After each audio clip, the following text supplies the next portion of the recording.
Hi everybody, I'm Jason Fenichel. Today we're going to talk about the afro-cuban groove, the Songo, which is one of the only Latin grooves that's actually derived from the drum set. It's also one of the only Latin grooves that's based off a linear style. Linear meaning nothing really lines up, everything's in its own spot.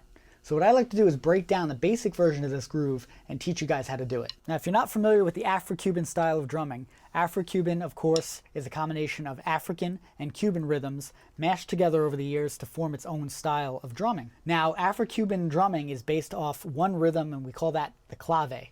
The clave, which could be played 4 different ways, either the rumba clave in 3-2 or 2-3, or the son clave 3-2 or 2-3. So we have all these different arrangements of those claves. And we'll talk about that in a different lesson. I don't want to go too crazy with it. But basically, all the Cuban rhythms fit against the Afro-Cuban clave rhythm. Now, essentially, there's a couple of ways of thinking about this and breaking this down. But I'm going to do it through notation, and then we're going to talk about a simpler way of developing it. First, we're going to start with the actual notation of the groove. Now, if you notice, you could break down this rhythm in a couple of different ways, starting from your hands and then mixing in your feet. I'm also going to water this down a little bit and make it more the Western way that we learn, a little different from what I was playing in the beginning, which is more the traditional way of playing this particular beat. So we're going to start with what the right hand is doing. Now the right hand is going to play on the 1 and the 3. 1 and 2 and 3 and 4 and 1 and 2 and 3. That's going to be your ride hand. Now you could ride on any surface. It doesn't mean that you have to use the hi-hat, the cowbell, the ride cymbal, the rim of the drum, anything you want to use, you could keep that ride pattern going, but that's going to kind of dictate where the beat is.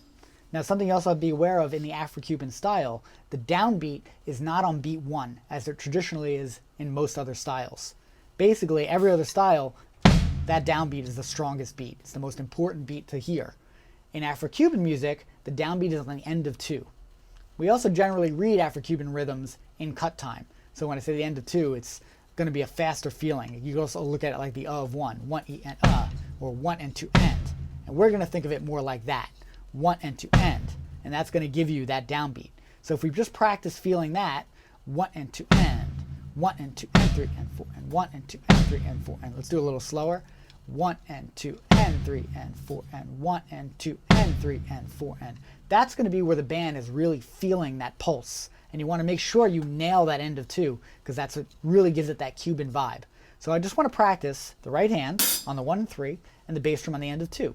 1 and 2 and 3, 4. 1 and 2 and 3, 4. 1 and 2 and 3, 4. 1 and 2 and 3, 4. 1 and 2 and 3, 4. 1 and 2 and 3, 1 and 2 and 3, 4. 1 and 2 and 3, 4. Now we're going to start adding in the left hand part. And here's where the linear gets a little fishy when we start playing this. Basically the left hand is going to fill in a lot of the gaps that are being left by that foundation. So if this is your skeleton, the left hand is going to fill in a bunch of extra spaces. So the first one's 1, 2, end. 1, 2, end. So notice we have the beat 2, 1, 2, end, coming right before that downbeat on the bass drum. 1, 2, end. So now I want you to try to add that one note at a time. 1, 2, 3, 4. 1, 2, 3, 4. 1, 2, 3, 4. A little slower. 1 and 2 and 3, 4. 1 and 2 and 3, 4. 1 and 2 and 3, 4. 1 and 2 and 3, 4. Now let's talk about filling in the rest of the measure. Basically, what I want to do is wrap a bass drum in between 2 snare drums. Now what do I mean by that? We're going to put an extra bass drum on beat 4. Now that's not going to interfere with the end of 2. It's going to be in addition to the end of 2. So we have 1 and 2 and 3 and 4 and 1 and 2 and 3 and 4 and. Now it's a very common rhythm to use because a bass player plays something called a tumbao. And a tumbao plays bass notes on that rhythm, the end of 2 and beat 4. But of course remember the end of 2 is always your strong downbeat. What I want you to do is put a bass drum or 2 snare drums in between each of those bass drums. So I want you to do N4 end. Let's try that again. N4 end. One more time. N4 end. So we have snare, bass, snare. Now, basically that's going to fit N4 end. 1 and 2 and 3 and 4 end. Now there's your whole rhythm. 1 and 2 and 3 and 4 and. 1 and 2 and 3 3 and 4 end. There lies the crux of your songo. So if you can just get that much down, you're in good shape. Let's loop that. 1 and 2 and 3 and 4 and 1 and 2 and 3 and 4 and 1 and 2 and 3, 4 and 1 and 2 and 3 and 4 end. Now something I like to practice with my students is actually just getting that second half. Starting on beat 3 and looping back to beat 1. So basically, it's going to be like a palindrome. Now anyone that knows what a palindrome is, it's when you say a phrase the same way forward as you do backwards. So think of it like this. Hi-hat, snare drum, bass drum, snare drum, hi-hat. Can we see how that's a palindrome? Starts with a hi-hat, snare, bass, snare, hat. I want you to try to find that.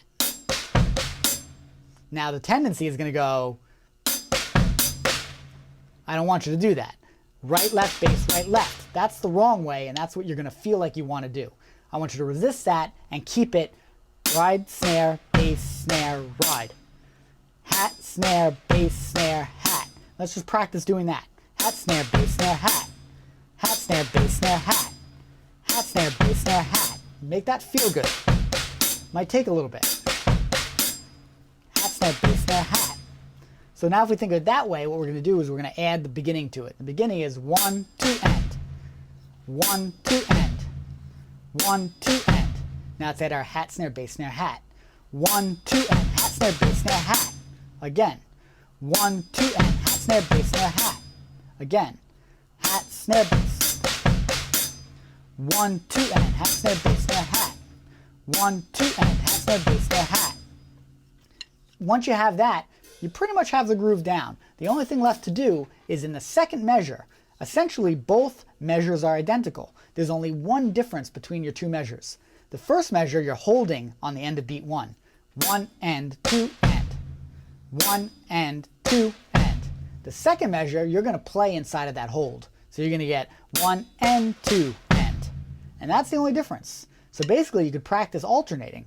1, 2 and hat, snare, bass, snare, hat. Then the second measure is 1 and 2 and hat, snare, bass, snare, hat.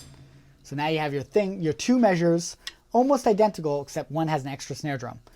1 and 2 and snare, bass, snare, 1 and 2 and hat, snare, bass, snare, hat, 2 and hat, snare, bass, snare, hat, and 2 and bass, snare, hat, 2 and hat, snare, bass, snare, and 2 and hat, snare, bass, snare, hat.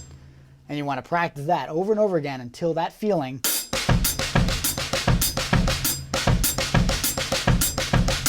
becomes comfortable. And that's going to give you the foundation of your songo.